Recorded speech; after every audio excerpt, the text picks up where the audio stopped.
A desolate, futuristic city smolders in ruins, its massive gates breached and broken. A lone rider on a motorcycle tears through the decaying streets, a crimson blur of purpose. Suddenly, a colossal beast with a gaping maw erupts from the shadows, dwarfing him completely. He swerves just in time, dodging a crushing blow that pulverizes the ground where he just was.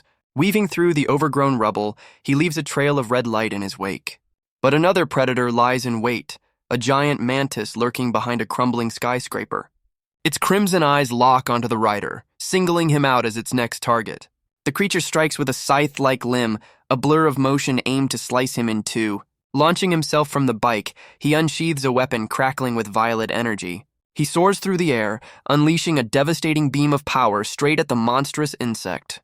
The violet blade carves through the mantis, a brutal lesson in this world's harsh rules. He lands perfectly back on his bike, leaving the monstrous wreckage behind without a second glance. His gaze is fixed forward, a survivor who knows you have to be more of a monster than the things you hunt. But giant insects are just the beginning of this world's nightmares. Leaving the city's carcass behind, he rides toward a new unknown destination. He eventually pulls alongside a rugged, armored truck on a desolate road. The rider and the truck's occupant travel together, clearly heading to the same place. A shady-looking man hands him a card, an invitation to something exclusive. The flyer points him to an old, imposing mansion, confirming his next stop. Elsewhere, sinister smiles suggest the night's upcoming event will be anything but ordinary. The rider and his well-dressed companion share a moment of mutual confusion in the ruins.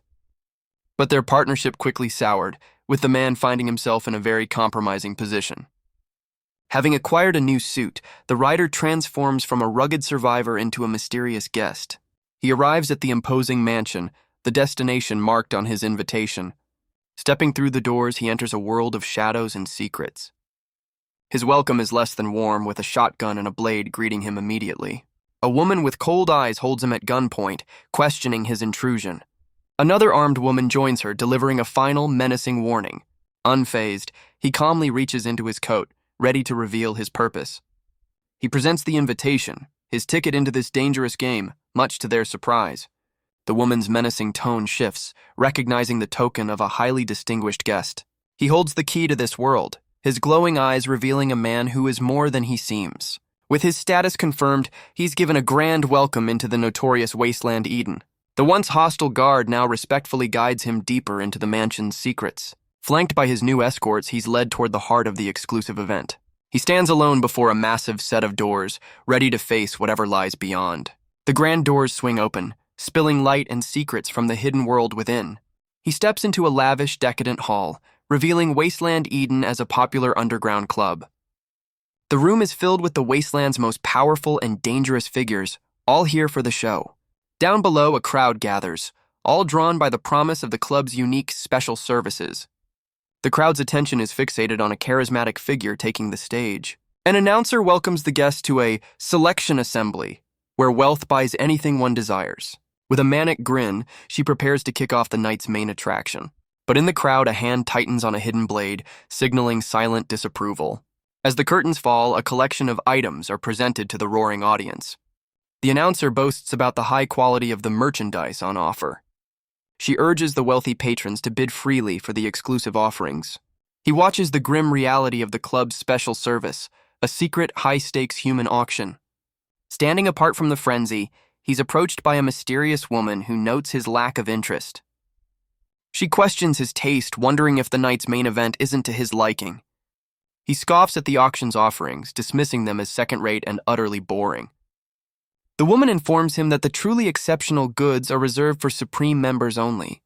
Unfazed, he presents a gleaming golden token, asking if it's enough to prove his worth.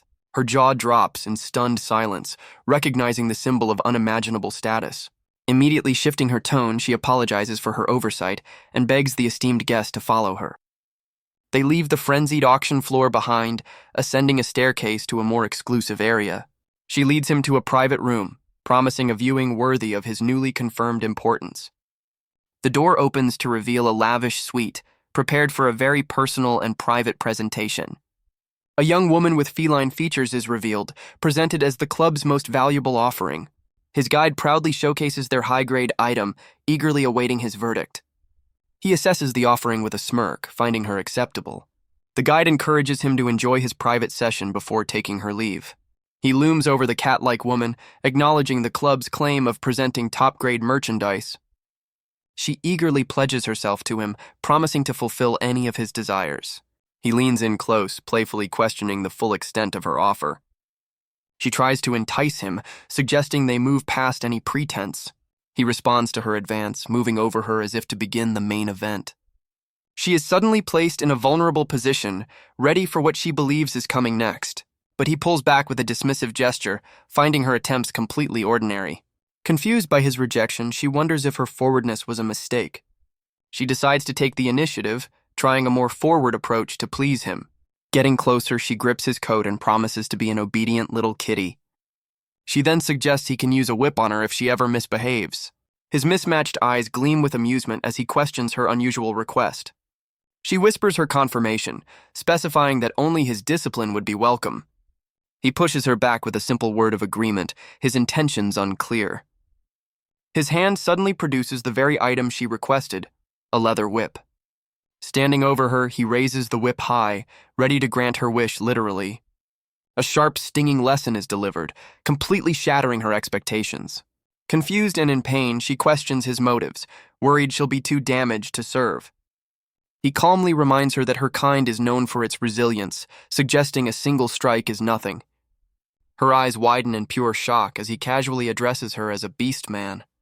Her expression shifts to fury, demanding to know how he saw through her disguise. A flashback reveals his past as a scavenger, a hunter of creatures just like her.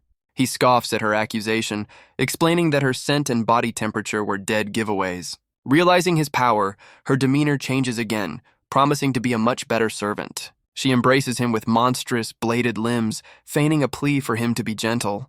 He effortlessly counters her ambush, using the whip to send her spinning through the air. Landing on the other side of the room, she unleashes a volley of sharp projectiles. The powerful counter forces her into her true insectoid form, her human illusion completely shattered. The creature analyzes him, baffled that a seemingly novice scavenger holds such a peculiar weapon. He reveals his simple purpose, a mission to eradicate all the beastmen in this place. He confidently gestures for her to summon her allies, suggesting it would be more efficient to fight them together. Accepting her disadvantage, she lets out a furious cry to summon her powerful sisters. In response to her call, a new challenger makes a dramatic entrance from a brightly lit hall. The reinforcements arrive, a formidable squad of deadly women armed and ready for battle. A woman in leather straps sizes him up with a smirk, underestimating him as just a kid. The silver-haired woman chimes in, teasingly offering to share the burden of dealing with him. The shotgun-wielding woman cuts through the chatter, reminding her sisters that their opponent is a scavenger and must be taken seriously. Deciding conventional weapons are useless, she reveals her own terrifying true form, ready to unleash her full power. The spider-like beastmen boast that previous scavengers were no match for their power. A wasp-like creature chimes in, mocking him as a lone novice unworthy of their full attention. The rest of the squad agrees, eager to finish the fight and move on to their next feast. With a unified cry, the entire swarm lunges forward in a deadly coordinated assault. But he stands his ground, unfazed, remarking that their group attack simply makes his job easier. In response, he reveals his own trump card, a glowing talisman pulsing with raw energy. He wraps the charm around his whip, channeling its mystical power directly into the weapon. The whip now crackles with brilliant blue lightning, completely transformed by the talisman's energy. Leaping into the air, he unleashes a devastating arc of electricity that strikes the first beastman down. The shocking current chains through the group, instantly neutralizing another one of his attackers. The lightning arcs from one target to the next, overwhelming two more of the monstrous sisters. The last standing beastman is blown away, questioning if he's more than a mere scavenger. The original beastman lies defeated in the wreckage, regretting her underestimation of him. With the fight over, he stands tall over his fallen opponent, his silhouette a picture of victory.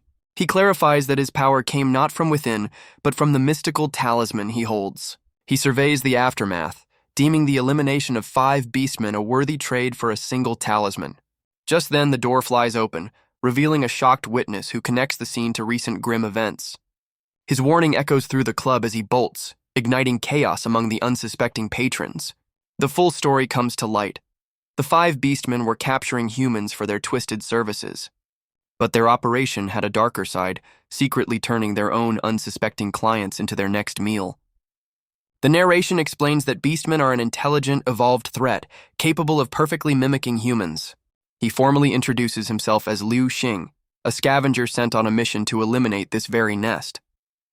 Mission complete, he harvests the valuable nuclear cores from his fallen foes, a prize far greater than his commission. A flashback reveals the nature of scavengers, a guild of superpowered new humans who take on dangerous jobs. These new humans are defined by their enhanced physical traits and unique abilities, awakened by nuclear energy.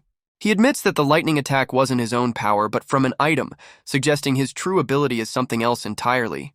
The story shifts to his past, a harsh life spent fighting to survive in the desolate wasteland. He was once a starving orphan, constantly beaten down, until a formidable woman rescued him from despair. She became his captain, recognizing his new human potential and recruiting him into her elite scavenger team. With a new family and purpose, he dedicated his life to becoming the strongest scavenger he could be. He recalls his hard training, reaching the C rank, yet acknowledging the vast power gap between him and the elite S rankers. But he's found a different path to power, relying on strange artifacts tied directly to his unique new human ability. The flashback ends as he navigates the shadowy back alleys of the city on his bike. Arriving at his destination, he finds the entrance heavily secured with thick chains. Inside, he enters his Spartan safe house, a simple refuge from the wasteland. Exhausted from his mission, he lies down, holding a glowing core as he prepares to use his ability. He closes his eyes, letting his consciousness drift away into the darkness. But instead of sleeping, his eyes snap open, revealing the otherworldly glow that signals his power's activation. He reveals his true new human ability, the power to transport his soul to an entirely different world. He arrives in the immortal refining realm, a chaotic dimension teeming with grotesque demons and ancient horrors. Unlike the apocalypse, this strange new world offers a path to cultivating immortality. A small, fiery spirit greets him as sect master, announcing his return to consciousness. Now in his cultivator form, he holds a glowing core, having successfully completed his mission here. He stands before a massive, ominous shrine, reflecting on his sudden transition between worlds. The spirit flits around him as he still finds the reality of his travels completely unbelievable. To explain this bizarre situation, he begins to recount the events of a few months prior. The flashback opens on a grim battlefield, a mountain of the fallen under a blood-red sky. It all started when he went to sleep one night, completely unaware of what was to come. He awoke in a state of shock, surrounded by a sea of bodies and questioning where he was. Standing over the grim scene, he realized he had been inexplicably transported to another world. He recalls his first arrival, initially dismissing the nightmarish landscape as just a bad dream. But the overwhelming stench of decay was far too real, hitting him with a wave of nausea. Stranger still, his scavenger tech came with him and confirmed the bodies were ancient humans drained of their life force. His eyes widened in disbelief as he took in the truly bizarre sight before him. A colossal, floating structure wrapped in menacing thorns confirmed this was a twisted cultivation world straight from a horror story. The sheer insanity of his new reality was enough to give him a splitting headache. He quickly learned this world's spiritual energy had been corrupted into a malevolent force that twisted all living things. This dark energy spawned countless demons and monsters that roamed the land, preying on the weak. Even the so-called cultivators resorted to horrific rituals, feeding on others to maintain their power. He found himself in the body of a lowly disciple, whose only purpose was to dig for treasures in this desolate graveyard. He learned that disciples were led like sheep to a grand, corrupted gate, unaware of their grim fate. Below, countless followers blindly worshipped, oblivious to the grotesque remains of those who came before. The monstrous sect master preyed on his own, draining their life force to fuel his twisted cultivation. He even framed this horrific act as a blessing, a final gift from the disciples to their master. Those with potential were used as ingredients, their bodies refined into powerful alchemical pills. All the talk of saving the world was just a cover for the sect's depraved and selfish rituals. He was horrified to find himself in the emaciated body of one of these unfortunate disciples. A sudden headache brings a flood of the body's original memories, revealing even more of the sect's dark secrets. He sees the sect's glorious past, a golden city where powerful cultivators once soared through the skies. The memory reveals a time when masters were so abundant, their power was almost commonplace. He realizes that in the sect's golden age, today's so-called masters would have been nothing more than lowly servants. The sect was once so prestigious that even demons and evil spirits flocked to it, seeking a righteous path to power. He connects the dots, understanding he's witnessing the memories of the body's original owner and his powerful ancestor. But this era of peace was shattered by an invasion of otherworldly horrors that warped the very fabric of their world. To preserve a spark of life, the ancient sect master resorted to a desperate, forbidden technique as his final act. The ritual's immense power rained down upon the sect, sealing it away from the world in a storm of destruction. In the aftermath, the once divine city was consumed by a forest of malevolent thorns, becoming a twisted prison. This cataclysm corrupted the very nature of cultivation, transforming it from a path of enlightenment into a grotesque cycle of consumption. The new masters now fuel their power by devouring the life force of mortals, a grim practice that defines this era. The final memory reveals a solemn vow made to his ancestor, a promise to one day restore the sect's true path and end the corruption. He reflects that this new world is just as unforgiving, but the original owner's failure is now his golden opportunity. A memory reveals the elder's final instructions, a map, a jade bracelet, and a secret code to unlock the sect's legacy. Guided by these borrowed memories, he searches the bone-littered wasteland for the described ruins. The search brings him full circle, right back to the massive pile of bodies where he first awakened. His scavenger bracelet unexpectedly activates, detecting a strong nuclear energy source hundreds of meters below. Following the strange signal, he begins digging through the grim remains, searching for its origin. He uncovers an old well, where both his tech and the jade bracelet begin to resonate with the power below. Descending into the darkness, the signal grows stronger, guiding him deeper into the corrupted earth. The grasping hands of the dead reach out from the walls, a final, desperate attempt to stop him. He lands firmly at the bottom, having finally reached the entrance to the hidden sect. He stands before a dark cavern, his tech confirming the powerful energy source lies within. But the ground erupts with skeletal hands, a grim welcome party from the depths. His eyes narrow as he senses a much larger presence lurking just beyond the darkness. A monstrous skeletal guardian rises to block his path, a grotesque fusion of bone and ancient seals. Instead of fighting, he recognizes this as a test, a lock that requires a specific key. He follows the ancestor's instructions, striking the guardian in a precise ritualistic pattern. Reciting the ancient incantation, he channels his will into the skeletal monstrosity. The guardian's eye flares with brilliant light, acknowledging the correct password. A wave of energy washes over the undead, causing them to break apart and dissolve. With the guardian dismantled, its flaming skulls now mark the true entrance to the sect's legacy. The flaming skulls swirl into a vortex, their purpose finally revealed. Before him, a cosmic gateway tears open, proving the guardian was the entrance all along. He realizes the jade bracelet isn't just a memento, it's the very key to this hidden world. A flash forward reveals his destiny, to stand before a colossal, thousand-armed golden deity. Without hesitation, he steps through the shimmering threshold into the unknown. Behind him, the scattered skulls begin to reassemble with a surge of purple energy. The skeletal remains start to fuse with pieces of golden divine armor. A magnificent multi-armed construct rapidly takes shape around the skeletal core. The Guardian is reborn as an imposing golden god, the true protector of the sect's legacy. He walks deeper into the ethereal space, completely unaware of the powerful being reforming behind him. He steps into a vast hidden hall, the true heart of the ancient sect. He marvels at the scene, realizing that no story could ever capture the sheer scale of this place. Suddenly, the jade bracelet on his wrist begins to glow with an intense crimson light. A stream of red energy shoots from the bracelet, leading him toward a grand palace in the distance.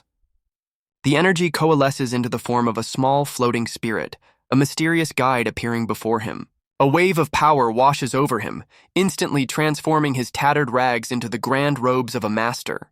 The tiny spirit greets him with a bow, declaring that the new sect master has finally arrived to save them all. He's completely stunned by this new title, while the spirit realizes he has no idea what's going on. He learns this place is the immortal refining valley, and the girl is the spirit of the sect's ancient protective formation. The spirit explains that her consciousness was sealed in the bracelet, and his arrival has awakened the entire sect. She explains that the sect once balanced both immortal and demonic cultivation, a path for all. But this peace was shattered when a malevolent energy corrupted the land, turning cultivators into monsters. At the brink of destruction, the legendary sect master stepped in, ready to end the war with just 2 moves. His first technique was the spirit cleansing mantra, summoning a colossal multi-armed golden deity.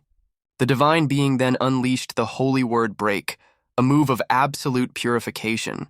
Its massive golden fists descended like meteors, obliterating the corrupted forces on the ground. This single, righteous attack was enough to wipe out the vast majority of the demonic horde. For his second move, the master fought fire with fire, summoning his own army of skeletal demons. He commanded his demonic emperors to drag the last of the evil back to the underworld. With these 2 legendary techniques, he annihilated the entire first wave of invaders, proving his unmatched power. But even the legendary master was overwhelmed by the sheer, unending number of corrupted enemies. Left with no other option, he prepared a powerful spell to seal the entire valley away from the encroaching darkness. The ritual required a great sacrifice, using his own power and bloodline to fuel the massive formation. This act sealed the sect's main hall deep underground, preserving the disciples' souls in a timeless slumber. The spirit explains that the original body's ancestor was away during the sealing, receiving only a final decree from the master. He was tasked with surviving the apocalypse, and one day unsealing the valley to lead the sect back to glory. She concludes that by awakening her, the spirit of the sect, he has now inherited the title of sect master. He contemplates this new responsibility, his modern scavenger tech a strange relic in this ancient world. A sudden realization hits him. The nuclear energy from his world and the spiritual energy here might be interchangeable. He remembers the glowing cores harvested from beastmen, seeing them now as a potential power source for his new cultivation journey. He realizes the nuclear crystals from his world's beasts could be the key to power here, if only he could bring them back. The little spirit's sudden appearance breaks his concentration, her concern pulling him back to the present. He brushes off her worry, claiming exhaustion and asking her to lead him to a place where he can finally rest. She guides him down a long, ominous corridor lined with ancient scrolls, leading to a private chamber. Before lying down, he gives the spirit a simple but crucial order: to stand guard while he sleeps. The sudden feeling of safety allows him to relax for the first time, and he lets his consciousness drift away. But instead of dreaming, his eyes snap open, the familiar mismatched glow confirming his power is at work. He awakens back in his own world, stunned to find the ancient jade bracelet has traveled with him. He deduces that sleeping is the trigger for his world hopping, and he can bring along anything he's holding. A confident smirk forms as he clenches his fist, realizing he can now transport the nuclear cores to the cultivation world. He tests his theory by presenting a nuclear core, stunning the spirit with its raw power. His gamble pays off, confirming the crystals from his world can fuel the sect's revival. The spirit excitedly declares they have enough energy to activate the legendary rebirth cauldron. She explains the artifact's divine purpose, to summon life and reverse the very cycle of death. A colossal ancient cauldron materializes, ready to be awakened after a 1,000-year slumber. The spirit reveals the souls of past disciples are sealed within, waiting to be brought back to life. Without hesitation, he pours his entire haul of nuclear cores into the cauldron to begin the ritual. As the cauldron ignites, he learns the resurrection is a game of chance, depending entirely on his luck. But before the process can complete, the spirit interrupts with a crucial warning for her new master. A magnificent phoenix of pure flame erupts from the cauldron, signaling the rapid formation of a new body. The spirit warns him as the fiery phoenix hurtles directly toward him from the cauldron. He's taken aback by its incredible speed, bracing for impact as it closes in. Instead of dodging, he catches the fiery entity with his bare hand, his jade bracelet glowing intensely. The flames coalesce into a winged humanoid form, which he now holds firmly in his grasp. He maintains a firm grip on the newly formed being, whose fiery hair and glowing eyes betray its immense power. The fiery energy sears patterns onto her bandages as her full, powerful form is revealed. She's completely baffled, demanding to know how he can withstand her sacred flames without being harmed. Her shock turns to disbelief as she finally notices the glowing jade bracelet on his wrist. The spirit cheekily orders the powerful woman to show respect, welcoming her back to the world under a new master. But she suddenly lunges with a blade, confused about how a new master could exist when the last one had perished. She reconsiders, acknowledging that his control over the sect's artifacts makes him a potential threat or a true master. With an air of superiority, she demands to know the purpose behind her resurrection. He calmly explains their grand mission, to have her join them in restoring the sect to its former glory. The powerful woman scoffs at the notion, dismissing such a noble cause as utterly uninteresting. Enraged by the disrespect, the tiny spirit launches herself at the woman, delivering a fierce reprimand. She violently throws the spirit aside, declaring that after surviving the Golden Age, she will no longer be anyone's pawn. Unleashing a torrent of dark energy, she proclaims her fate as her own to decide and lunges at the new sect master. But he's ready for her, as the jade bracelet on his wrist erupts with glowing chains of spiritual energy. The chains instantly bind her, coursing with powerful energy that completely immobilizes her in a flash of light.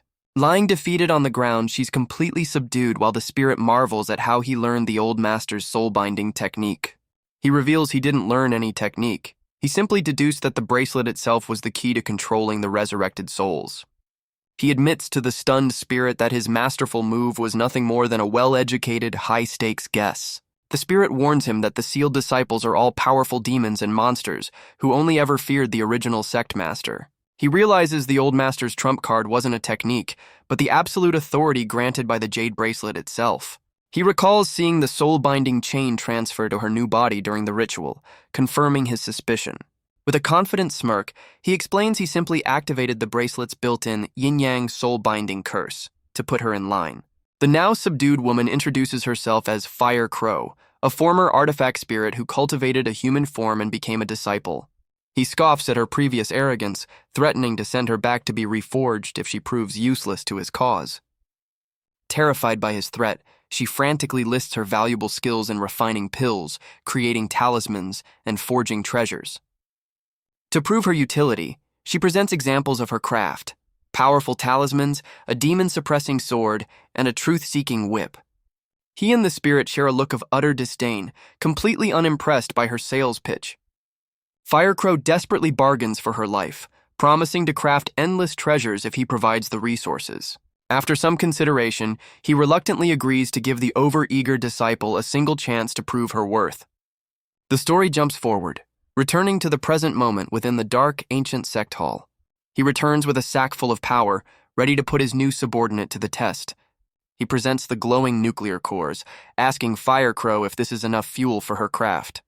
She's stunned by the sheer potency of the crystals, marveling at the strange new energy source. A manic grin spreads across her face as she realizes she finally has the chance to refine treasures once more. Surrounded by a vortex of fire, she declares her readiness to begin the forging process immediately. She draws the potent crystals into her body, absorbing their raw power to fuel her sacred flames. She unleashes a powerful cry, channeling the raw energy into her sacred flames. She explains that the raw nature of the cores means the outcome of her forging is completely random. The flames die down, revealing the first creation, a shadow-stealing heavenly talisman. He inspects the talisman, deeming it decent but ordinary, and asks how to improve the quality of her creations. With a confident smirk, she tells him the solution is simple: just add more power. She amplifies her forging technique, unleashing a supercharged vortex of elemental energy. The intense process yields a new result: a single glowing crystalline seed. He and the spirit inspect the seed, with him noting its strange familiarity to a rare fruit he once ate. The sudden exertion proves too much, and Firecrow collapses onto the floor in exhaustion. She admits her power is still recovering, and the forging process has completely drained her limited energy. He catches the exhausted woman, her body weak from the intense forging process. Deciding she's fainted from hunger, he scoops her up to take her somewhere to rest. The spirit assures him she'll recover, but he realizes they still have a bigger problem: finding a sustainable food source. He lays the unconscious Firecrow down, giving her a chance to regain her strength. His thoughts drift back to his other life, pondering how to solve the logistical issues of his new sect. A brilliant idea strikes him, and he presents a coin, signaling a new plan to the surprised spirit. The little spirit considers his proposal, her expression showing deep contemplation. Back at the cauldron, they attempt another resurrection, noting the violent reaction is likely due to reviving two souls at once. Two massive draconic spirits erupt from the flames, immediately clashing in a storm of elemental energy. He recognizes the familiar energy signature. The yin-yang soul-binding curse is already at work. The curse activates, wrapping the battling spirits in crackling chains of energy. He channels his will through the bracelet, commanding the two warring spirits to cease their fight. The spirits take human form, immediately continuing their brawl despite the glowing restraints. Suddenly, a powerful blast of fire erupts from a nearby room, interrupting the chaos. The commotion awakens Firecrow, who emerges looking thoroughly annoyed by the disturbance. Her annoyance turns to amusement as she recognizes the two new arrivals, finding the situation quite interesting. Luxing and the spirit, however, are completely lost, having no idea who these new disciples are. Firecrow smirks, explaining that these two are the infamous Dragon Clan sisters from the sect's golden age. She reveals their names, explaining they were legendary rivals, polar opposites who could never get along. Bound by the curse, the two sisters can only glare at each other, their ancient rivalry reignited. The spirit furiously intervenes, demanding the bickering sisters show some gratitude to their new master. Both sisters are completely bewildered by the mention of a new sect master. The silver-haired sister approaches him, placing a hand on his chest to sense his power. She's immediately impressed, declaring that she can feel an immense spiritual energy radiating from him. Getting uncomfortably close, she begins to make a rather forward proposition. She offers her expertise in a very specific and intimate form of cultivation to help him grow stronger. Her rival isn't having it, landing a solid punch and telling her to back off from their master. The red-haired woman boasts of her past as a master assassin, claiming her deadly skills make her the superior teacher. She then awkwardly admits that she's also familiar with that particular intimate cultivation method. Firecrow chimes in with a mischievous grin, suggesting they could either fight for the honor or simply all participate at once. The tiny spirit dives down from above, ready to put an end to their childish squabble. But Luxing silences them all with a single command, clearly tired of the drama. He presents the glowing seed, offering a challenge. Whoever knows how to grow it will become his personal mentor. The red-haired sister's eyes widen in shock, recognizing the artifact as a legendary and priceless treasure. She explains its dark origins, revealing it must be planted in a massive grave and fed with the essence of the dead. Her rival adds another layer of complexity, stating it needs a perfect balance of both light and dark energy to grow. This dual requirement is the very reason the plant is so incredibly rare and sought after. The fruit it bears is even more legendary, promising not just a power boost, but the potential for divine abilities. Luxing considers their words, a plan already forming in his mind. He recalls the world is teeming with the dark energy he needs. He just has to go out and find it. He dismisses his new disciples, sending them to rest before they begin their first task. But first, he must return to his own world to gather more resources and forge them proper gear. He closes his eyes, initiating the familiar process of traveling between dimensions. Just as he drifts off, a mysterious figure in high heels silently enters his chamber. A shadowy woman with glowing red eyes looms over his vulnerable, sleeping form. He awakens back in his own world, immediately noticing a flood of missed calls on his device. A holographic message from his captain appears, demanding to know why he's been ignoring her. A brief memory flashes, reminding him of the formidable woman who first took him in. Following her summons, he arrives at the imposing headquarters of the Scavenger Guild. He enters the security code, wondering what urgent matter could have prompted so many calls from his captain. A facial scan confirms his identity, unlocking the door to his captain's room. But instead of a welcome, he's met with an avalanche of junk food containers. He cries out in alarm as the mountain of trash threatens to bury him completely. He finds his captain lounging on the couch amidst the chaos, completely unfazed by the mess. She casually asks why he's shown up, seemingly forgetting she was the one who summoned him. He reminds her of her promise to give him something special, jogging her memory. She stretches languidly, taking her time to recall the details of her offer. As she sits up, she tries to piece together what important news she had for him. A sudden spark of realization lights up her face as the memory finally clicks. She proudly announces that she's just landed a massive, high-stakes mission. She reveals the job is a joint operation with the guild's top 5 king-level scavengers. Grabbing him excitedly, she declares this is a huge opportunity for their team. She explains that with such high stakes, they'll need to be at their absolute best. Inspired, Luxing announces his intention to upgrade his gear for the dangerous task ahead.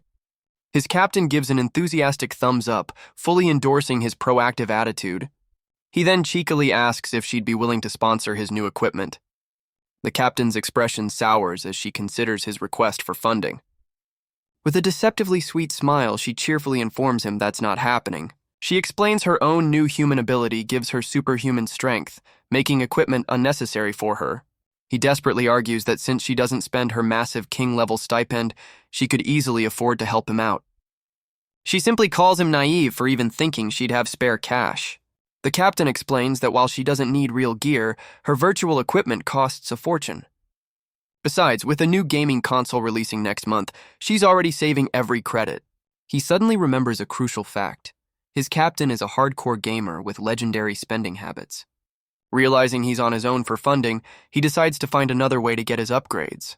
But even without money for new gear, he would never refuse a mission from his captain. His loyalty isn't about the reward, it's because he owes his very life to her. A flashback reveals his grim past as an orphan, surviving by scavenging through trash in the slums. He was eventually captured by a ruthless gang and thrown into the middle of a brutal turf war. Impressed by his fierce will to survive, the victorious gang leader decided to recruit him. His new life began in a brutal raid where a colossal nuclear beast treated his gang like an appetizer. He was the sole survivor of the massacre, left for dead in a wasteland of sand and wreckage. Relying on his sheer toughness, he dodged and weaved through countless battles just to stay alive. Every day was a new lesson in pain, as he was constantly pushed to his absolute limit. But his resilience was truly tested when he found himself running from an unstoppable tide of monsters. Cornered and out of options, he stared down the throat of a beast, certain his luck had finally run out. In a flash of blue light, a mysterious woman intervened, slicing through the monster just in the nick of time. She casually lifted him from the ground, more annoyed that the apocalypse was interrupting her gaming session. Telling the boy to stay put, she charged forward, ready to finish the fight and get back to her priorities. Her eyes blazed with power as she channeled her energy, preparing to unleash a devastating golden punch. She throws a single devastating punch, creating a whirlwind of pure force. The resulting shockwave obliterates the entire monster horde in a single epic move. Impressed by his resilience, she offers the boy a place by her side, taking him under her wing. Back in the present, he arrives at a remote research facility, the target of his captain's latest mission. A strange welcoming party greets him, led by a scientist flanked by guards and cat-like maids. The man introduces himself as Dr. Shu, the head of the facility, and eagerly shakes Liu Xing's hand. He's led into a pristine lounge, a stark contrast to the wasteland outside. One of the maids immediately gets close, her intentions clearly more than just hospitable. Dr. Shu begins his pitch, presenting his facility as a charitable organization with a noble cause. He claims to provide a safe haven for beastmen, showing a picture of a seemingly happy and thriving community. He argues that human prejudice is the real danger, as most beastmen simply want a place to belong. The doctor claims his research aims to eliminate their beastly traits, allowing them to become fully human. But their noble work was interrupted when a monstrous presence began stalking the facility. He explains that a powerful nuclear beast has targeted them, which is why they hired a scavenger for protection. Just as he finishes his explanation, a violent tremor shakes the entire building. The doctor's face drains of color as he realizes their unwelcome guest has returned. Liu Xing immediately springs into action, telling the others to stay hidden while he confronts the threat. Outside, facility guards unload their weapons in vain, their bullets having no effect on the massive creature. He looks up in shock, completely unprepared for the sheer scale of the enemy before him. A colossal, serpent-like beast towers over the facility, making him realize his captain seriously downplayed the mission's difficulty. He assesses the colossal serpent, realizing its thick scales will render their weapons useless. The beast unleashes a deafening roar, deciding he must lure the creature away from the facility. Without hesitation, he rushes toward a terrified guard to borrow some much-needed explosives. He rips an entire belt of grenades from the stunned soldier, much to his comrades' disbelief. Leaping into the air, he prepares to throw a grenade to get the monster's undivided attention. The explosive detonates right in the serpent's face, a fiery and very personal invitation. With the beast's focus now solely on him, he hops on his bike to lead it on a chase. Enraged by the attack, the serpent lets out a furious cry, ready to pursue its tormentor. The massive creature slithers after him at incredible speed, its glowing red eyes fixed on its target. He leads it into a narrow canyon, tossing more grenades and finding them surprisingly effective. He's almost moved to tears by the luxury of having an unlimited supply of free explosives. With a confident smirk, he revs his engine, ready to deliver a special gift to the serpent. He unleashes a volley of grenades, sending a personal delivery to the pursuing beast.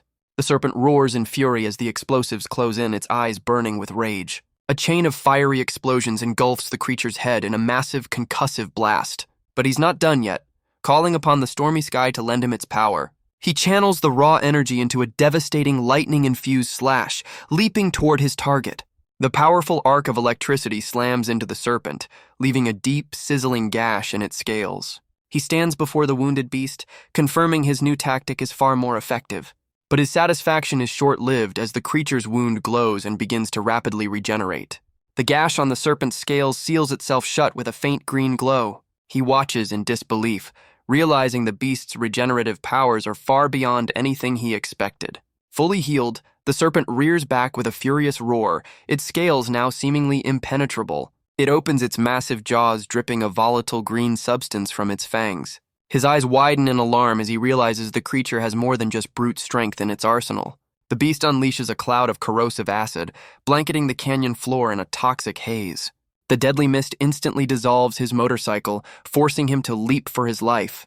He mourns the loss of his trusty bike, realizing the acid is even more dangerous than simple poison. Taking to the sky, he hovers above the colossal creature, ready to change his strategy.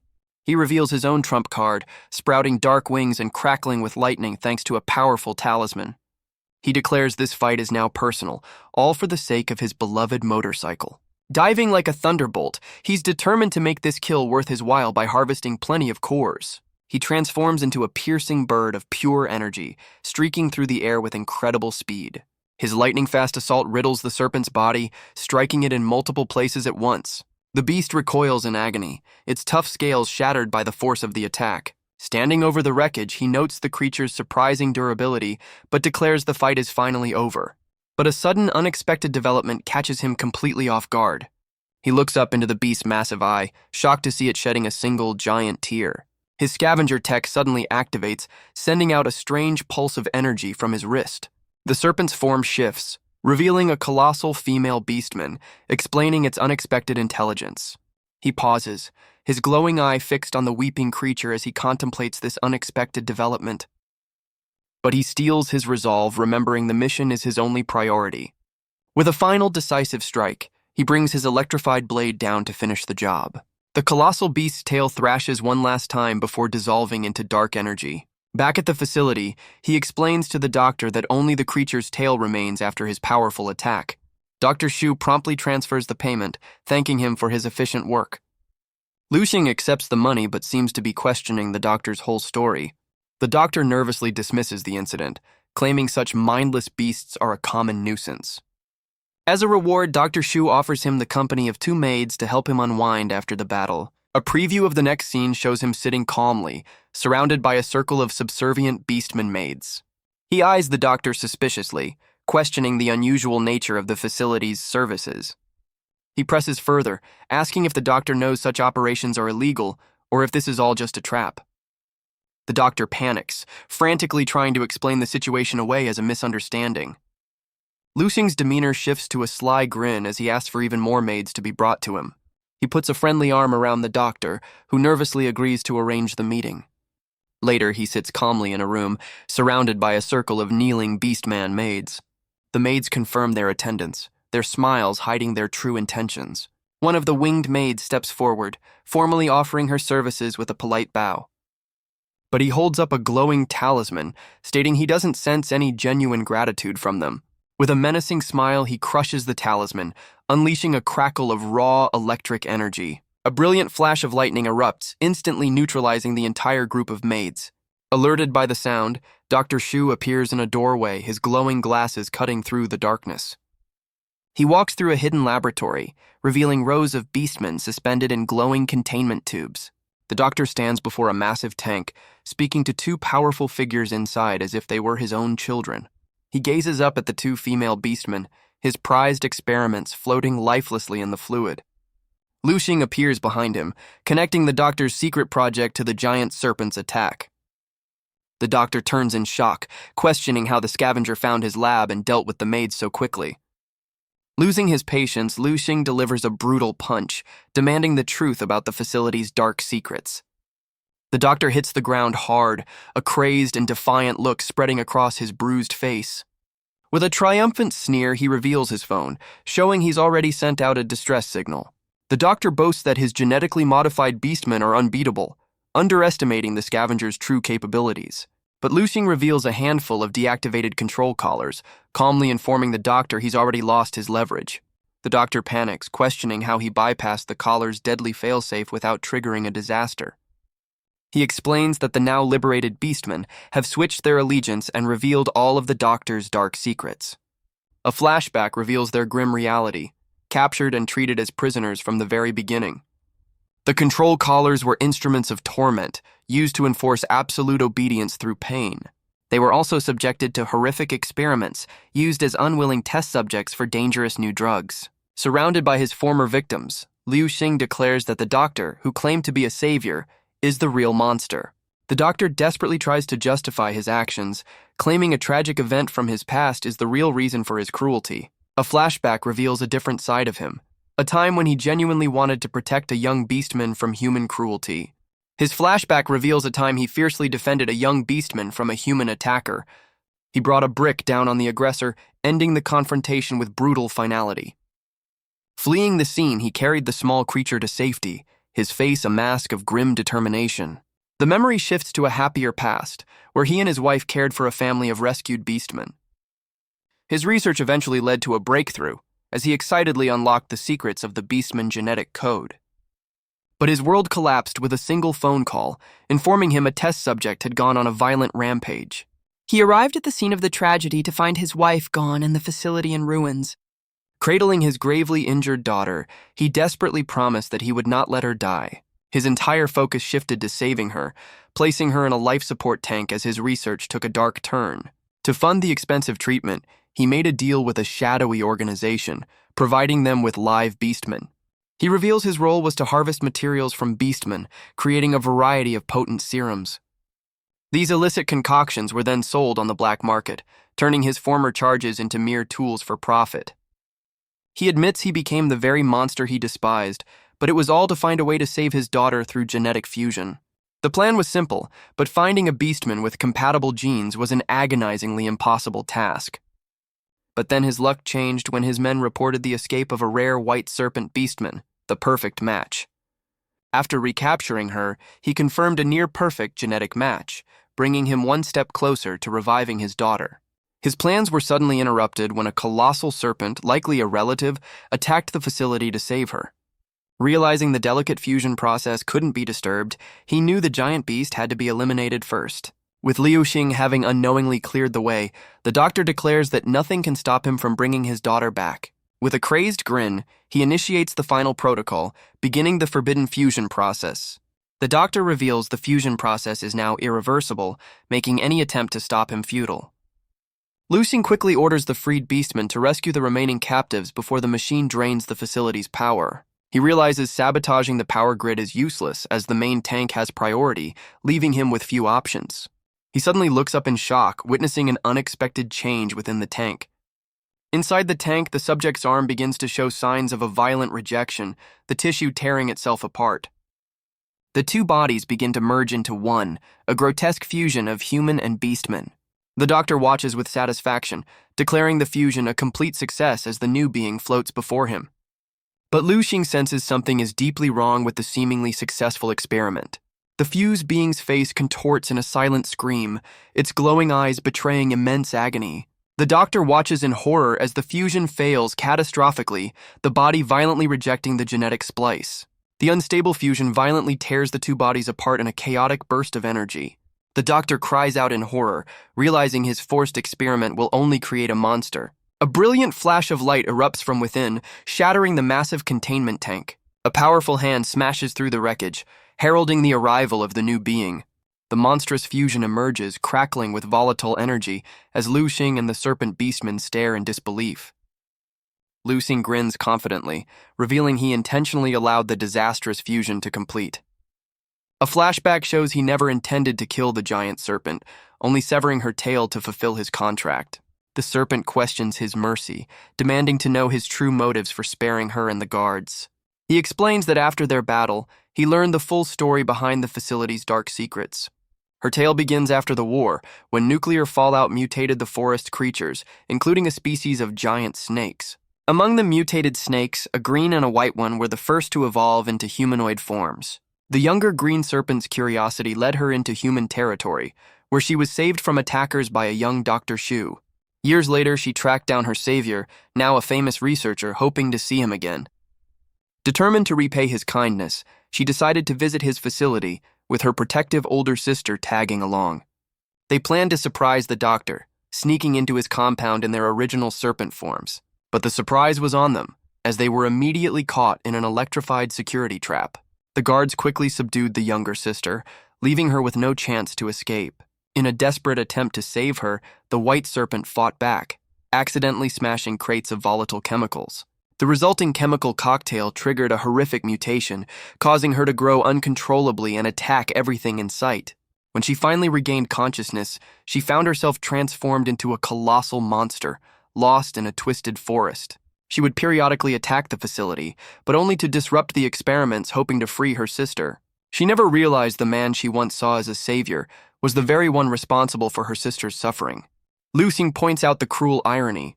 The beastman he betrayed is now the only one who can save his daughter. As the monstrous fusion rages, he tells the doctor that the white serpent is their last and only hope. The story jumps back to the present, where his captain is startled by his sudden appearance. He cheerfully announces his return, presenting the now rescued green serpent sister as an unexpected mission bonus. A flashback reveals the white serpent managed to subdue the rampaging fusion, ending the doctor's experiment for good. Though the fusion failed, the doctor's daughter miraculously regained consciousness amidst the wreckage. She reveals a shocking truth. A different culprit was responsible for the original tragedy at the lab. A dark memory shows a shadowy, tentacled monster was the true killer, and the beastman died protecting her. Dr. Shu, filled with regret, cradles the injured green serpent, realizing the depth of his terrible mistake. Their only hope is a risky fusion, but the process is stalled by a critical lack of power. Liu Xing steps in, preparing to sacrifice his last lightning talisman to fuel their desperate gambit. He unleashes a torrent of electrical energy, knowing that saving them is worth more than any single artifact. Back in the present, he finishes his story, holding the result of their efforts, a small, rescued beastman child. His captain leans in curiously, asking if this little girl is the mission bonus he brought back. He explains her potential, suggesting she could be trained as the newest member of their scavenger team. The captain studies the child, who seems more interested in her burger than the conversation about her future. With a pat on the head, she agrees to take the girl in and promptly gives her the new name Xiaobao. The captain seems delighted with her choice, while Liu Xing mentally face-palms at the simplistic name. The captain lays down the law, informing Xiaobao that their team doesn't carry freeloaders and she's now on chore duty. After settling the new recruit, he grabs his recently collected cores, including a massive one from the white serpent, and prepares to travel. His eyes snap open, the familiar mismatched glow confirming his successful return to the cultivation world. But his calm demeanor shatters as he lets out a cry of pure shock. He finds Firecrow sitting on his chest, sleepily asking what she's doing in his private chambers. She cheekily explains that she needs to engage in a special kind of cultivation with him to speed up her recovery. She makes a bold move, getting uncomfortably close as she makes her proposition. He's left completely bewildered, trying to process her very forward suggestion. Changing the subject, he presents the massive core crystal, challenging her to refine something truly impressive with it. Her eyes light up with manic glee as she draws on the crystal's power, promising to forge a supreme treasure this time. Firecrow unleashes a torrent of elemental energy, forging a shadowy, cat-like spirit from the core. Instead of forming an item, the dark energy surges directly toward Liu Xing, much to his surprise. The shadow envelops him, taking the form of a powerful, flowing set of robes. The dark energy solidifies around him, becoming a tangible piece of powerful equipment. The spirit reveals his new gear is a legendary robe woven from the essence of ancient cat demons. She explains it grants the wearer incredible stealth and agility, and even hides a secret technique. The intense forging process leaves Firecrow completely drained, pleading for him to stop. After creating a bow and several other treasures, she collapses, admitting 5 creations was her absolute limit. He tells the exhausted disciple to rest, deciding to take the Dragon Sisters on the next mission himself. But as he turns away, Firecrow's expression shifts to a sly, calculating grin, hinting at a hidden agenda. He and the Dragon Sisters arrive at a massive graveyard, a grim valley filled with mountains of the dead.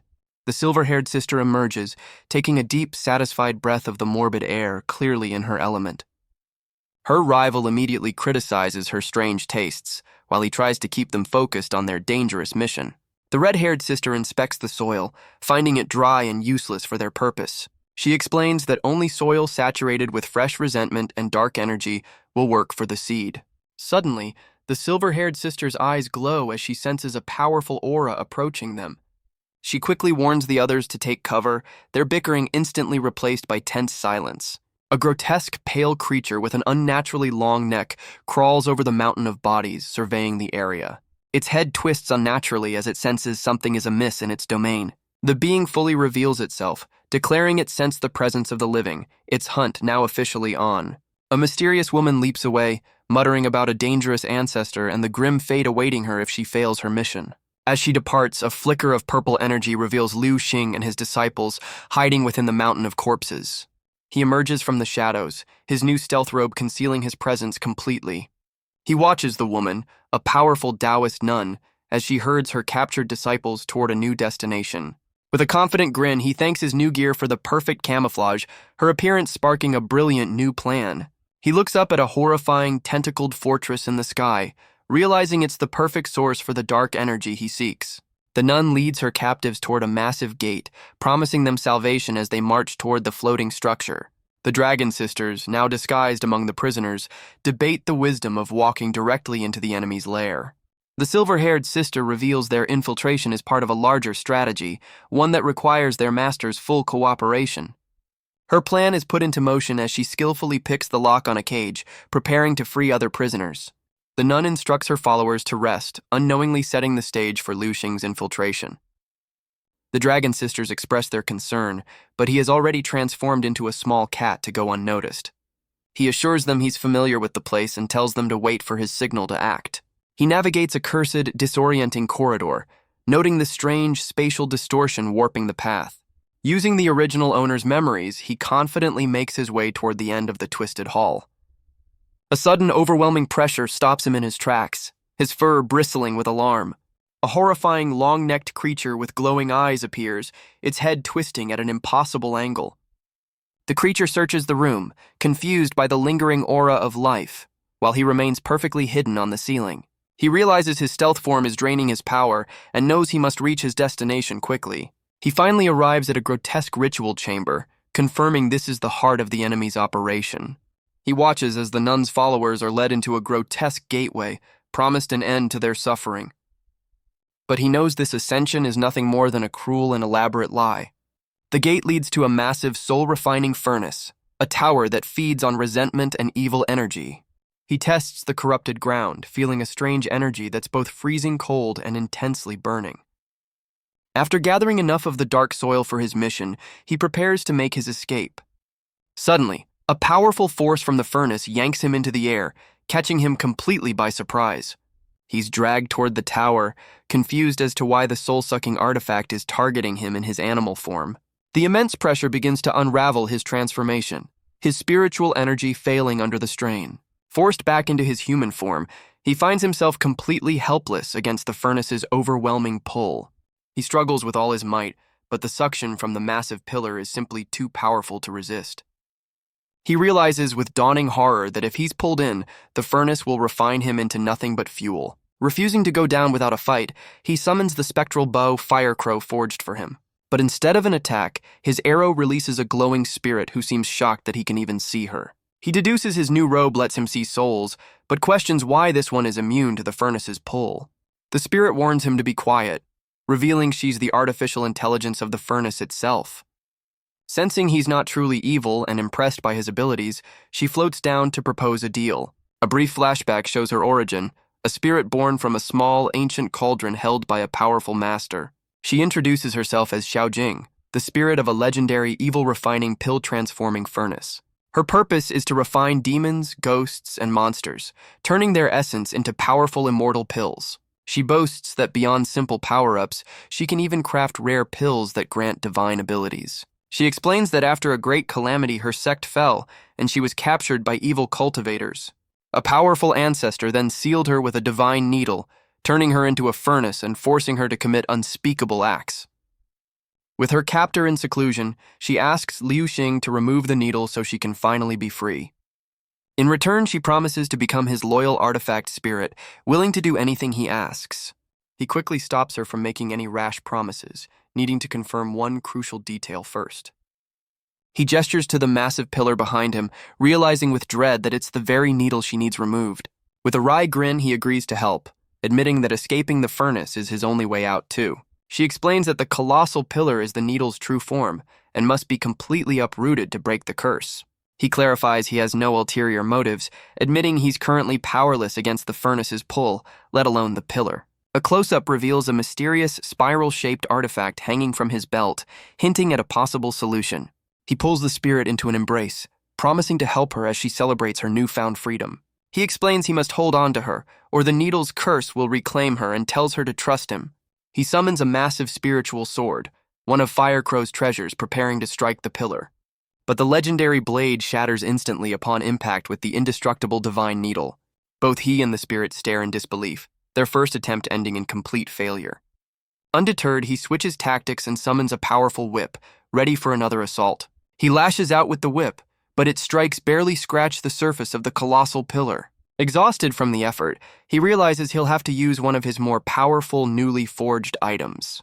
He reveals a fiery, potent pill, considering it a worthy sacrifice to gain a powerful new ally.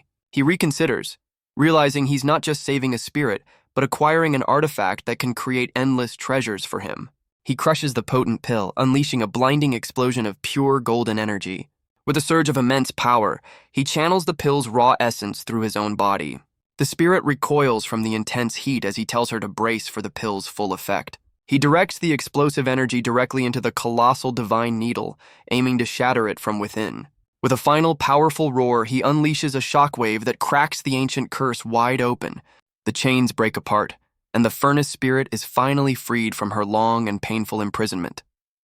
Overcome with gratitude, she embraces him, eagerly offering her services as his new artifact.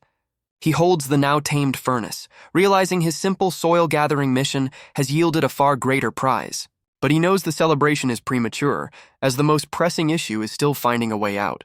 Just then, a towering, masked figure emerges from the shadows, accusing him of being a thief who won't be leaving so easily. The figure declares that while he can keep the furnace, his life is the price. The grotesque creature studies him, a flicker of recognition in its monstrous eyes.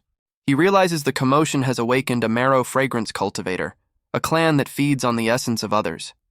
He understands their secret art transforms them into demonic beasts, giving him only one chance to strike. The creature's memory clicks, finally recognizing him as the intruder it previously dismissed. It looms over him, demanding to know how he survived and managed to free the furnace spirit. He feigns cowardice, offering a fiery treasure in his hand while pleading for mercy. The creature leans in, its curiosity piqued, promising to spare him if the offering is good enough. Seeing his chance, he drops the act, his eyes glowing with fierce determination. He unleashes a devastating punch, sending a pillar of pure energy straight at the unsuspecting monster. The creature is sent flying, its form contorting from the sheer force of his surprise attack. As the monster collapses, he notices a strange golden artifact glowing from within its chest. The furnace spirit explains it's a golden marrow bone, the very core of the creature's power, leaving him wondering how to use his new prize. Suddenly, a spectral hand reaches out to claim the bone, forcing him to reluctantly hand over the treasure. With the pill's power fading, he reverts to his cat form and decides to retreat while he still can. The creature is left in pieces, utterly baffled at how such a seemingly weak intruder could overpower it. Its spirit transforms into a grotesque fly, vowing revenge for the theft of its core as it seeks a new host. Meanwhile, the dragon sisters wait among the other prisoners, with the silver-haired one sleeping soundly. Her red-haired rival watches in disapproval, annoyed by her sister's complete lack of vigilance in enemy territory. She begins to worry about their master's prolonged absence, unaware of the vengeful spirit buzzing nearby.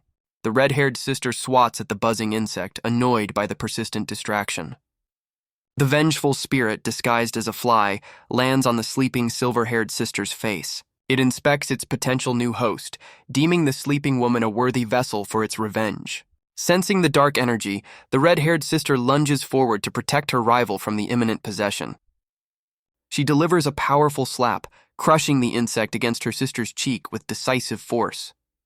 The silver-haired sister jolts awake, dazed and confused by the sudden impact, a red handprint marking her face. Her rival looks away nervously, trying to deflect suspicion by worrying aloud about their master's safety. The silver-haired sister eyes her suspiciously, telling her to calm down before she blows their cover, while the other hides something behind her back. The vengeful spirit screams as it's consumed by a dark energy emanating from the red-haired sister's hand. Their master's voice suddenly cuts through the tension, ordering them to rendezvous at the exit now that his mission is complete. A new voice interrupts, questioning who they are and who they're calling sect leader. A grotesque statue-like man appears, making a very forward proposition to the two sisters. The silver-haired sister plays along, secretly planning to use his arrogance against him later. The man falls for her act completely, blushing as he misinterprets her cunning for flirtation. But her red-haired rival loses her patience, leaping forward to deliver a swift kick to his face. The powerful blow sends the man reeling, his smug expression replaced with one of pure shock. The red-haired sister lands, furious that her rival's plan was working, and declares she'd rather just fight. Resigned, the silver-haired sister agrees, summoning an arsenal of strange treasures their master provided. The red-haired sister equips her own share of the modern weaponry, examining a strange, round object. She stares in awe at the grenade, mistaking the explosive for a legendary immortal pill pulsing with immense power. The silver-haired sister sarcastically offers her rival all the new toys, content to stick with her bow.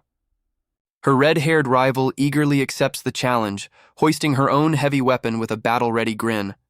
Their opponent's eye narrows in fury, demanding to know the identity of his audacious attackers. He reveals his monstrous true form, a horrifying creature with a head of writhing arms, realizing he was nearly deceived. The red-haired sister leaps into action, grenade in hand, warning her rival to get clear of the blast zone.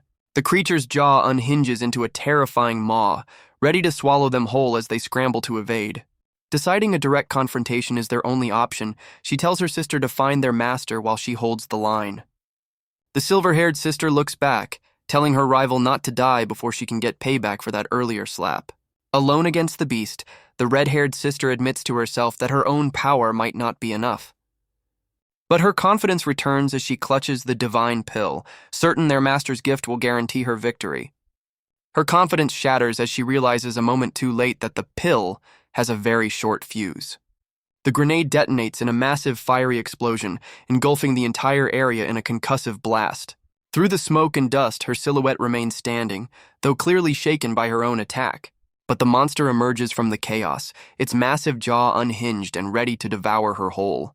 A smug, terrifying grin spreads across its face, completely unfazed and amused by her desperate gambit. Meanwhile, the silver-haired sister races through a boneyard corridor, determined to find their master. She suddenly stops, relieved that the monster's powerful aura has completely vanished from her senses. With a smirk, she wonders how her reckless rival ever became a top assassin, hinting at a hidden weakness. Her thoughts are interrupted by a vision of her own spirit, suddenly pulled into a dark, watery abyss. The vengeful spirit from before reappears, capturing her soul and gloating that the tables have finally turned. The spirit prepares to devour its captive soul, seeing a perfect opportunity to claim a new body. But its attack is suddenly intercepted by a powerful, unseen force, stopping it dead in its tracks. A demonic entity emerges within the soulscape, questioning how this body could harbor another, even more powerful consciousness. With a single, crushing grip, the demonic being shatters the vengeful spirit into nothingness. The red-haired sister reveals her true demonic form, relishing the feeling of destroying her foe. She then turns her attention to her sister's soul, declaring her own intention to take over the now vulnerable body. With a sinister grin, she lunges forward, ready to claim her prize in a flash of brilliant energy. Back in reality, the red-haired sister is pinned down by the monster's countless grasping limbs. She lets out a furious roar, her eyes blazing with purple light as she unleashes her hidden demonic power. Her opponent, however, remains completely unfazed, calmly watching her desperate struggle. A grotesque baby-like creature reveals itself as the monster's true form, lamenting the need to consume the sister, but his body begins to glow with an ominous purple light as he's consumed from the inside out. The creature's form distorts in agony, unable to comprehend the power tearing him apart. The red-haired sister bursts forth in her true demonic glory, shattering the monster's body completely. She lands gracefully, remarking that after centuries of imprisonment, it's finally time to stretch her legs. All that remains of her captor is a severed hand with a single staring eye, the core of its power. The demonic sister identifies the strange artifact as the monster's Tao foundation. With a single decisive stomp, she crushes the eye, extinguishing its power for good. Now truly free, she takes a moment to survey the grotesque chamber she's found herself in. She transforms into a streak of pure energy, speeding off to explore her new surroundings. The severed hand, the monster's core, is tossed aside and sent flying through the grotesque chamber. It lands with a thud, only to be approached by a small, curious black paw. In his cat form, Lu Xing examines the artifact as the furnace spirit identifies it as a familiar Tao foundation. Elsewhere, the silver-haired sister frantically searches for an exit in a disorienting corridor. The hallway seems to stretch on forever, trapping her in a confusing and endless spatial loop. A mysterious voice suddenly stops her in her tracks, informing her that escape won't be so easy. She looks up to find a strange cultivator meditating at the end of the hall, completely blocking her path. Realizing she's caught in an illusionary trap, she summons her spiritual energy, preparing for a fight. Unfazed by the unknown, she draws her bow, ready to blast her way through any obstacle. She unleashes a powerful, glowing arrow, aiming to shatter the illusion and its master in one shot. But her powerful arrow passes right through his head, revealing him to be nothing more than a projection. The cultivator calmly informs her that she's courting disaster with her futile attack. A spectral version of the man detaches from his body, flowing down the endless corridor toward her. The spirit appears directly in her face, explaining the grim consequences of sowing the seeds of death. She finds herself trapped in a terrifying illusion, as he declares she will now reap what she has sown. Elsewhere, Lu Xing is baffled when the furnace spirit suggests they engage in a special cultivation right then and there. She clarifies their session will take place inside his body and merges directly with his spiritual form. His physical form dissolves into pure energy as he's pulled into a different plane of existence. He finds himself in his own spiritual realm, where the furnace spirit explains this is the only place they can connect. She notes his consciousness is rich with immortal energy, perfect for their practice as a massive spiritual sword materializes. The furnace spirit reveals she's refined the monster's core into a golden lotus Tao foundation. She explains he can use the lotus to absorb the defeated cultivator's remaining power.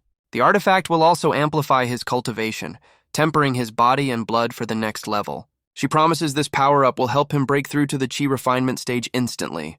He feels a scorching yet pleasant energy coursing through him as his spiritual power skyrockets. The spirit informs him he's already succeeded, and the lotus's energy is now spent. She then offers to assist him in forming his very own Tao foundation. She confesses to secretly siphoning and storing immense cultivation power from countless souls over the ages. With a brilliant flash, she begins transferring all of that hoarded energy directly into him. She warns him to brace for the pain as his spiritual body is engulfed in searing, transformative flames. Their spiritual forms merge in a blinding flash of golden light, completing the intense power transfer. Back in the physical world, his body floats lifelessly as the silver-haired sister watches in confusion. The monster's severed hand, its core, suddenly scuttles away, trying to escape while he's incapacitated. The silver-haired sister notices the fleeing artifact, her attention immediately drawn to the strange, disembodied hand. She approaches cautiously, identifying the grotesque hand as the Tao foundation of the monster her sister fought. Seeing it crawl toward her unconscious rival, she realizes its intent and moves to intercept it before it can find a new host. She leaps into the air, bringing her foot down with crushing force to stop the parasitic core. Her powerful stomp smashes the artifact against her sister's face, shattering its power in a decisive blow. The resulting energy backlash leaves all three of them dazed and confused on the ground. Suddenly, ominous red chains of energy fill the chamber, signaling that a powerful seal has just been broken. The red energy chains swirl around the chamber as the two sisters realize they've unleashed something terrible. The red-haired sister looks up in alarm, sensing a powerful and malevolent presence approaching. Her silver-haired rival shares the same dread, clutching her head as the pressure intensifies. A colossal being formed from thousands of tormented souls materializes before them, a single will controlling the entire mass. The soul projection's face forms, its voice echoing with rage as it demands to know who disturbed its slumber. With their master still unconscious, the silver-haired sister prepares to fight, knowing she's nearly out of spiritual energy. The red-haired sister admits her own reserves are low, doubting their combined strength is enough to face this new threat. Despite the odds, the silver-haired sister gives a confident look, ready to put their teamwork to the ultimate test. The two rivals set aside their differences, merging their remaining power into a single, volatile orb of energy. They unleash their combined attack, sending a massive beam of pure power hurtling toward the soul-forged titan. The powerful beam slams into the soul titan, creating a swirling vortex of dark, chaotic energy. But the creature's form begins to coalesce again, pulling itself back together from the dissipating attack. Fully reformed and enraged, the soul titan declares its fury at their insolence and promises their imminent demise. It raises a colossal hand made of tormented souls, preparing to crush the two sisters with a single devastating blow.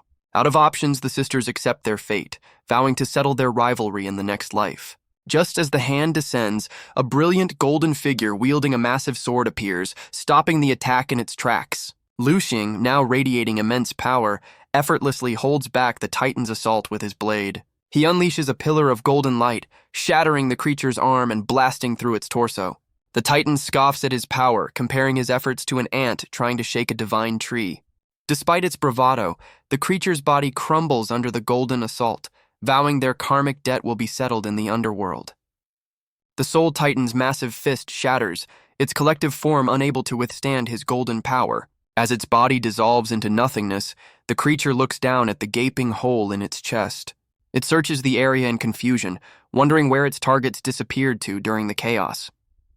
A disembodied hand on the ground glows ominously as the titan's voice echoes, declaring their fates are now intertwined. The red-haired sister is stunned by his power, realizing he's on the verge of a major cultivation breakthrough. Her rival connects the dots, shocked that he was cultivating the entire time, not just knocked out. Lu Xing, looking weary but powerful, admits there's a lot to explain about his sudden power-up. The sisters carry their exhausted master, who quickly hushes them and orders a retreat back to their sect. Before leaving, he instructs them to cover their tracks by hiding the entrance to this realm under a pile of bodies. He warns them to be ready, as the master of this domain will undoubtedly seek revenge for their intrusion. The silver-haired sister doubts that simply piling up bodies will be enough to hide their tracks. She takes charge, gathering immense spiritual energy to cast a powerful sealing spell. Her magic forms a glowing blue seal, pulling the surrounding corpses into a swirling vortex to conceal the entrance. The spell solidifies, leaving the entrance completely buried and magically hidden from prying eyes. With their escape secured, the trio teleports back to their sect, arriving high above a strange crimson landscape. Lu Xing's eyes widen in disbelief as he takes in the chaotic scene unfolding before him. A small blindfolded beast is being relentlessly harassed by two shadowy spirit crows. One of the crows pecks aggressively at the creature, which seems unable to defend itself. A voice cuts through the chaos, ordering the bickering spirits to cease their squabble. Fire Crow appears with another small spirit, surprised to see her master has already returned from his mission. He demands to know the reason for all the commotion upon his return. The small spirit accuses Fire Crow of theft, but she insists she was only trying to find him a better place to cultivate. His curiosity is piqued, wondering what's so special about this secret room they're arguing over. Xiaoxian explains the pavilion is a time-accelerated chamber where 1 day of training equals 3 outside. Fire Crow is pressed for answers, nervously insisting she discovered the secret room by pure chance. Deciding her secrets can wait, he orders her to stop stealing and focus on more important matters. He entrusts the remaining power crystals to Xiaoxian, tasking her with summoning new disciples for the sect. The small spirit is also put in charge of supervising Fire Crow's forging, much to the latter's annoyance. He then assigns the Dragon Sisters to help plant a vital seed, a task crucial to their sect's survival. With all tasks delegated, he finally steps into the legendary pavilion to begin his own accelerated training. He floats within the cosmic pavilion, realizing this magical space is the key to his next breakthrough. His mismatched eyes gleam with focus, ready to seize this opportunity for immense power. Elsewhere, a shadowy master addresses his disciple, calmly assessing the loss of his monstrous subordinate. The master's tone shifts, declaring that despite the circumstances, his disciple still bears responsibility for the failure. As punishment, a grotesque entity emerges from the master, inflicting a horrifying transformation upon the disciple. The disciple's form is violently reshaped by a monstrous parasite, a grim price for his incompetence. The master explains this grotesque larva will grant him a new body, a twisted form of rebirth. The transformation completes, leaving the disciple a pale, distorted creature with glowing purple eyes. He's given 1 day to hunt down the intruders, with his new body as both the tool and the price of failure. Meanwhile, a new high-tech warrior with a cocky grin dives into the fray, completely unaware of the unfolding chaos. He boasts about his expensive jetpack, convinced the high price is worth the thrill of flying. But his joy is short-lived as Liu Xing effortlessly zips past him, sending him spinning through the air. Stunned by the incredible speed, the jetpack user decides to chase down this mysterious new rival. Liu Xing easily outpaces him, realizing his new cultivation level makes modern tech completely obsolete. He marvels at how his cultivation power has seamlessly merged with his physical body across dimensions. Setting aside his thoughts, he lands in a dusty town, ready to tackle his primary objective. The jetpack user finally catches up, skidding to a halt just behind him. In a desperate attempt to save face, the newcomer sprints past, claiming he's still the faster one. Inside the scavenger bar, they're greeted by staff who direct them based on their mission rank. Elsewhere in the bar, another scavenger boasts about his rank, determined to climb to the top within a year. Liu Xing confidently orders a meal and a drink from the familiar bartender. The bartender, Brother Hua, greets him with a flashy display of energy, happy to see him back. While enjoying his food, he compliments the bartender's skills, suggesting he's too talented for this line of work. Hua brushes it off, content with his quiet life, and praises Liu Xing's recent solo mission success. Liu Xing humbly dismisses his achievements, complaining that despite his rank, he's still completely broke. The eavesdropping scavenger is stunned by the news, suspecting Liu Xing has either a secret power or incredible gear. The bartender pulls up a holographic screen, questioning how he could be broke after a 5,000 coin payout. He explains his captain takes a massive cut, then asks for a challenging 3-star mission to take on next. His thoughts reveal a deeper motive. He needs to hunt stronger beasts and gather cores to face an approaching enemy. He knows his disciples are still recovering, making it his responsibility to gather resources and prepare for the coming battle. The bartender points out the rules forbid C-rank scavengers from taking on 3-star missions solo. The other scavenger realizes Liu Xing's captain is the legendary S-rank Fan Xiaoyu, which explains his predicament. Seeing an opportunity, the scavenger eagerly proposes they form a team to tackle the mission together. He introduces himself as Luo Letian, a flyer from the well-known Wasteland Lion team. Liu Xing shakes his hand, humbly calling himself an underdog, despite Luo Letian's team being one of the top-ranked crews. Luo Letian insists Liu Xing lead their new team, confident in his impressive reputation. But the bartender shuts them down, reminding them that 3-star missions require a minimum of 3 members. Just then, a new voice from off-screen asks if they're still looking for another person for their mission. They both turn to find a small, unassuming girl standing behind them, her appearance catching them completely off guard. She introduces herself as Ling Yue, another C-rank scavenger, and shyly asks to join their team. Luo Letian eagerly welcomes the girl, extending a hand and formally inviting her to their newly formed team. With their team officially formed, Liu Xing asks the bartender to find them a suitable 3-star mission. But Liu Xing cuts him off, demanding the most difficult mission they have, complete with beastmen and a powerful boss. The bartender sighs, noting his reckless ambition is just like his captain's, but agrees to offer a particularly dangerous quest. He pulls up the details for a mission in the Ghost Forest, where an entire class of children has mysteriously vanished. He explains the mission's danger lies in its unpredictability, with rumors of ghosts, though he suspects beastmen are the real threat. Without a moment's hesitation, Liu Xing slams his hand on the bar and accepts the perilous mission for his team. The system confirms their team formation, but Luo Letian immediately expresses his shock and disapproval of the choice. Luo Letian protests, worried about their new teammate's safety, but Liu Xing confidently brushes off the danger of ghosts. The bartender cuts in, reminding them the real danger isn't ghosts, but the fact that the children have been missing for a full day. The bartender lays out their options, revealing 2 fast but deadly routes to their destination. He offers a third, safer path, but its 10-hour travel time makes it nearly useless for their urgent mission. Just as they're out of options, Ling Yue shyly speaks up, claiming she has a way to get them there. She presents a single glowing krill, holding it out as if it's some kind of magical artifact. With her teammates watching in confusion, she calls out a name, offering the glowing morsel as a treat. She raises the offering to the sky, and a surge of blue energy erupts around her in a summoning ritual. A colossal ethereal whale materializes from a swirling vortex, answering her call from the heavens. Her teammates are stunned by the sight of the legendary stellar whale, which she casually refers to as just a baby. Lu Xing is impressed, recognizing her companion as the fastest beast alive, while Luo Letian questions how she acquired such a treasure.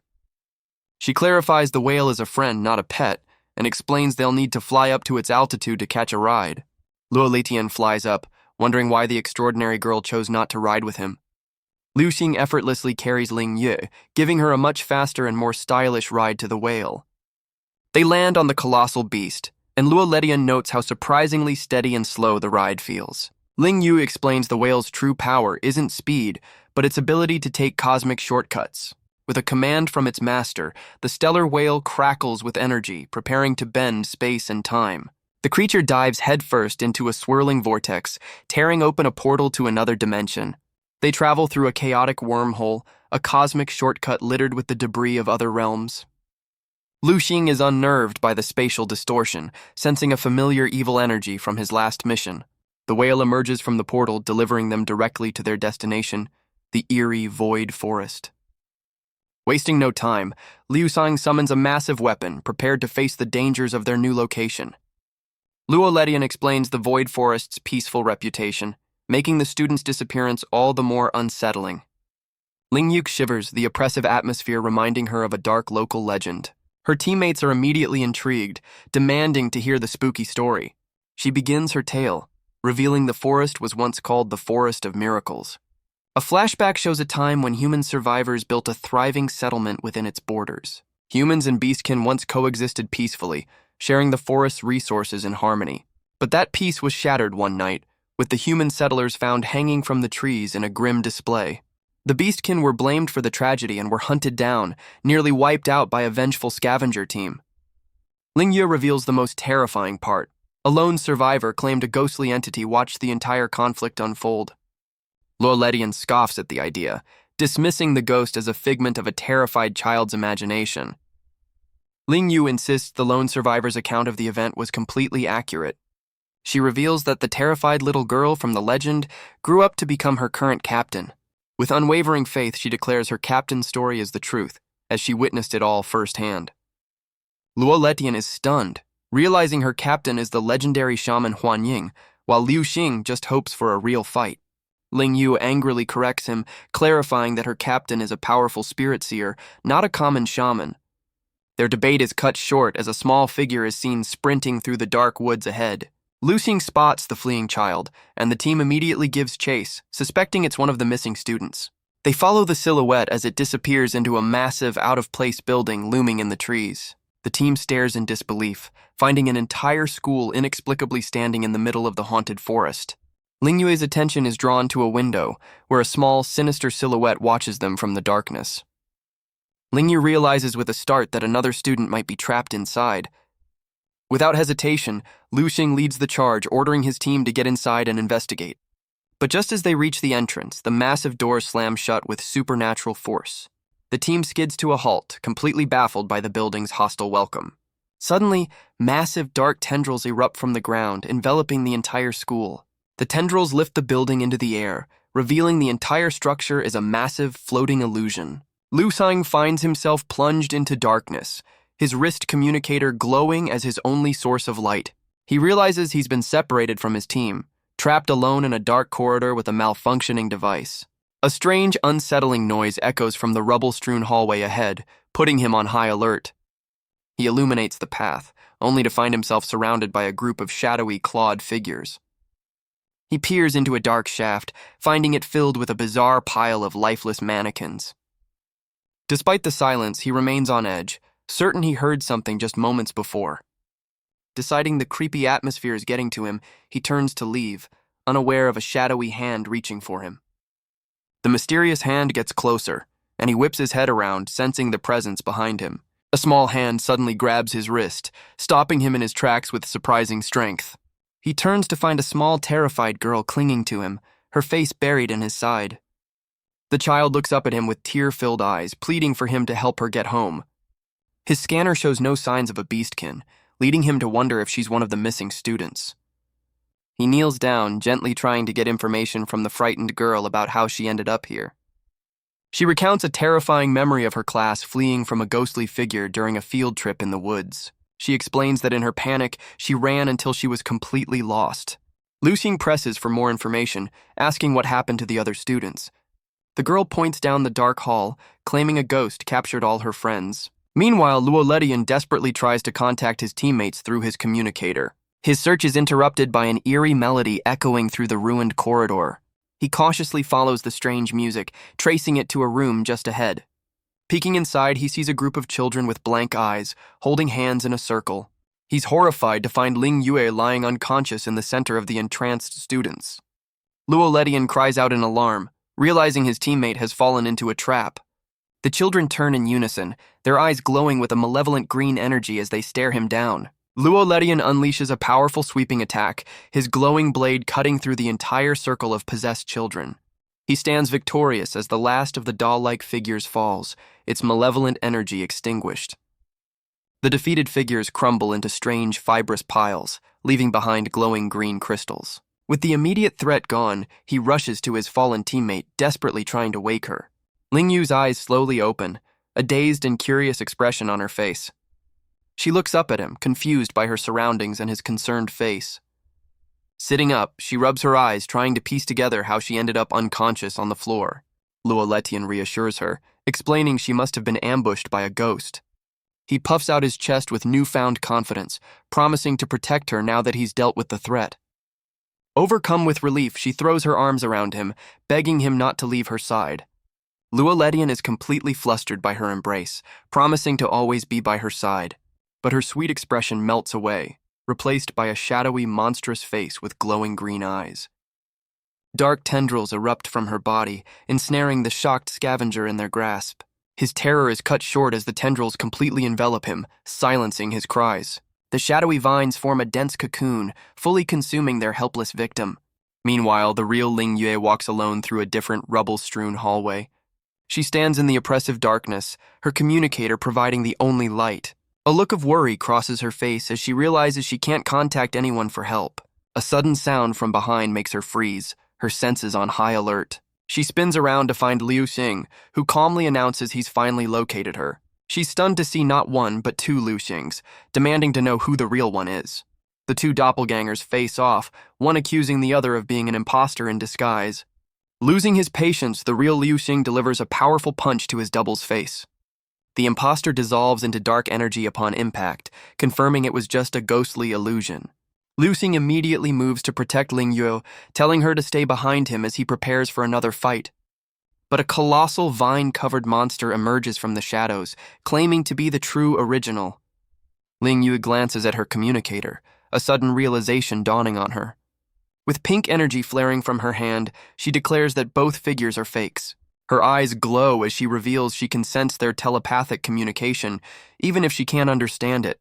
The two entities turn to her, their eyes glowing ominously as they insist that every single one of them is real.